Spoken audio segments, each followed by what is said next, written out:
Hey, 60-day challengers. Hope you're doing well. It's Brandy and Stacey again talking to you about what's going on in these 60 days. We're more than halfway through for some of you.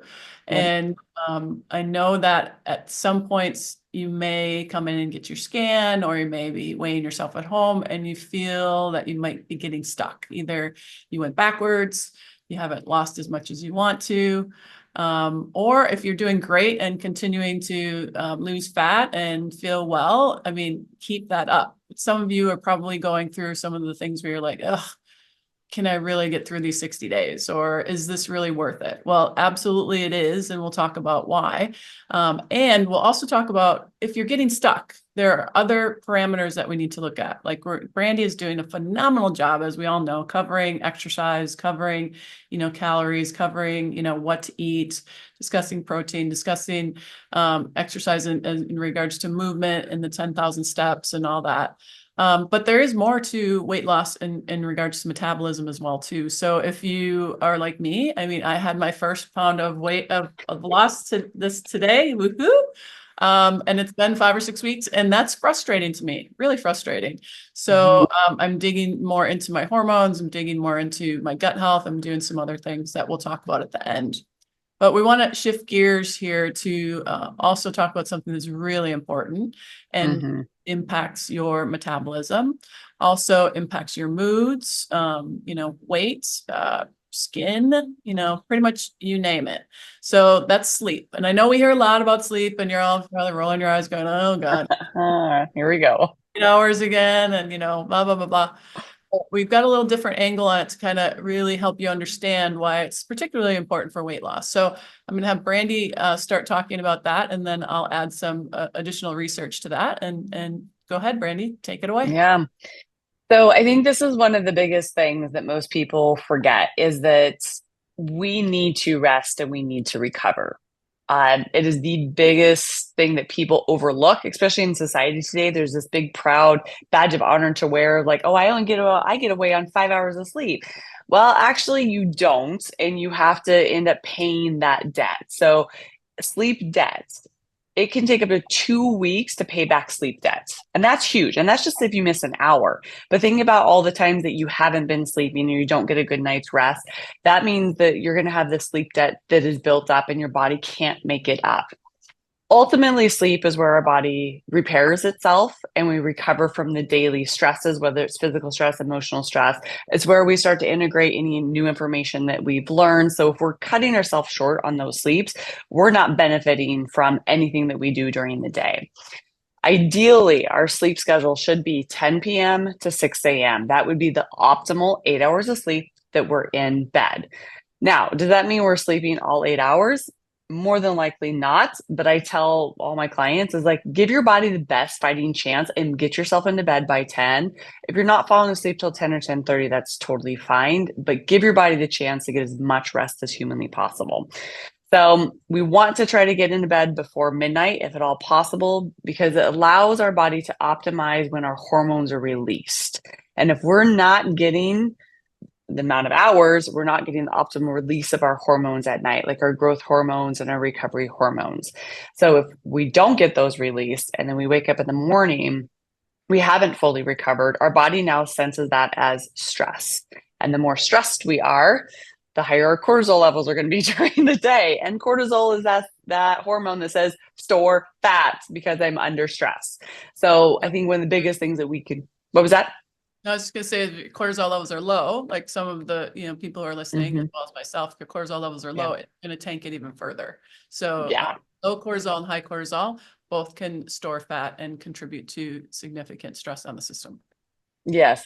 So I guess more cortisol dysregulation is a better way of saying that than just high cortisol. So we definitely want our cortisol levels to be in our optimal spaces because that will influence how our body metabolizes the food that we eat, whether we're going to burn more sugar throughout the day, which causes more sugar cravings, or whether we're going to metabolize more fat, which is what we ultimately want to do when we are trying to lose body fat. So word Absolutely. to the wise is like, let's make sure we get into bed and try to rest as much as we can. And you probably heard the tips already that bed should be for sleep, right? You not watch Hmm. TV, turning your phone off or keeping it away from you, something to be able to decrease that blue light because that impacts your melatonin levels. And what recent research has shown is that melatonin, when melatonin is released, it can actually decrease the amount of insulin. It kind of lets the pancreas go to sleep too, like we're going to sleep. So it decreases the amount of insulin. And remember what insulin does is it helps keep our blood sugar levels low. So really interestingly, as melatonin decreases, we become more insulin sensitive in the morning, meaning if they did a study where they fed a person or people the same meal, morning, noon, and night, and they looked at their blood sugar levels after that. So what happened was the blood sugar levels rose more in the evening after the evening meal than they did after the morning meal. So what they determined from that, again, is that we're more insulin sensitive in the morning. And you've heard the thing of, eating a larger breakfast and then a smaller dinner. And there's, obviously some support to that. But also not eating 3 hours away from when you're going to sleep. So in that perfect world, well, none of us are, at least I think most of the people in the 30-day challenge were, although there may be an exception of a couple partiers out there, but most of us would love to go to bed at 10 o'clock or earlier, right? Yeah. We're, let's say, going to bed at 9 or 9:30, that's fine too, because we get up early. But remember, then that last meal or what we're eating should be 3 hours before that in order to maximize our blood sugar regulation through the night and then not set us up in a poor way for the next day in regards to what we're eating. So sleep has a big impact on our moods and pretty much everything, but also on fat metabolism and weight loss. And to Brandy's point, recovery is so important.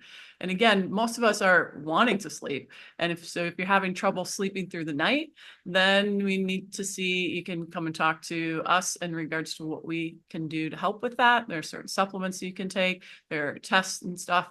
And the test would also be there for people who are kind of feeling they're stuck, like they're doing everything that we're saying to do, but things aren't shifting. So that's where we look at food sensitivity, hormone testing, gut health, your metabolism, either resting or active.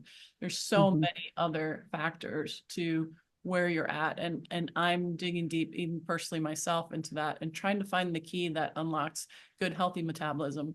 Because there are times in the last, couple weeks where I was thinking about, I'm just going to reduce my calories. I'm just going to do that again. But when I know Brandy's like, no, but when I did that before, the first time in my life, I started gaining weight even with having less calories.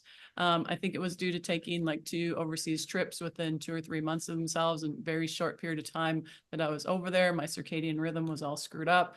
And I wasn't lifting weights, so my metabolism was affected. So anyway, instead of getting into all nitty gritty about me, what I want you to know is we are here for you. And if you are having issues, we are going to help you dig into that so that we can maximize your metabolism and help you through this challenge and beyond. Okay. So please reach out if you're having trouble with sleep, if you're having trouble with weight loss or fat loss, or if you're frustrated. I am going to put in the email that you're probably either read already or going to read after this in regards to a couple people's feedback about also if you're feeling a little bit overwhelmed, what you can do to manage that. So Brandy, anything else that you want to say about sleep? No, just make sure that you're trying to maximize it. One thing that is kind of surprising for people is the temperature of the room. So make sure that it's cold. So ideal is like 62 to 67 is that ideal temperature. And I know some people are like, oh my gosh, it's so cold.